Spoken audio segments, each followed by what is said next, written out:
क्या आपने कभी सोचा है कहाँ एक मुल्क को वाकई नाकाबिले फरामोश क्या चीज़ बनाती है? मेरे लिए यह हमेशा लोग होते हैं और पाकिस्तान से बढ़कर यह बात कहीं और सच नहीं हो सकती। यकीनन यहाँ के मनाजिर दिलकश हैं, हंजा के शानदार पहाड़, लाहौर कदीम गलियाँ, लामतनाही हरे भरे खेत। लेकिन मैं आपको बताऊं असली जादू वह मुस्कुराहटों हिंसी और आम लोगों के अपनाइत में है। शहर के मसरूफ कोनों से लेकर दूर दराज पहाड़ी देहातों तक मेहमान नवाजी की एक नाकाबिले यकीन सकाफत मौजूद है। अजनबी चाय के एक कपड़ दोस्त बन जाते हैं। आपको घरों में मदऊ किया जाएगा जहां खानदान कहानियां, खाना और अपने दिल बांटने के लिए बेताब होंगे।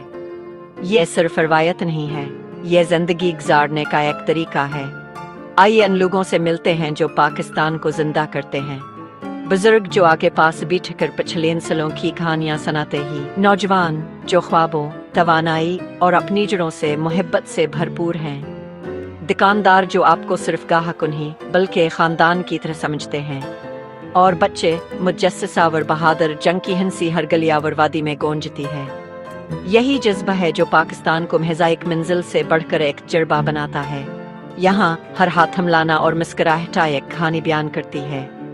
हर खाना एक जश्न है और हर मेहमान का एहतराम किया जाता है। तो अगली बार जब आप पाकिस्तान के बारे में सोचे, याद रखें अस्कूम के रोह सिर्फ अस के पहाड़ों में नहीं बल्कि अस के लोगों में है। और मेरा यकीन करें आप यहाँ कभी अजनबी महसूस नहीं करेंगे।